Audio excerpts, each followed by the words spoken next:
אהובים שלי, שנה חדשה נפתחת, כמו דף לבן, כמו אור ראשון.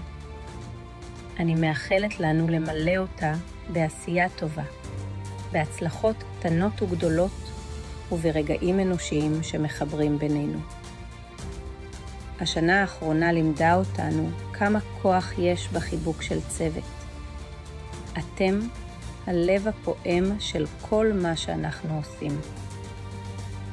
מי ייתן והשנה הקרובה תביא את השלווה ושקט לארץ שלנו, חזרת יקירינו הביתה והמון אור לכולנו. שנה של אהבה, שמחה וברכה, מתוקה כדבש. שנה טובה, אהובים שלי.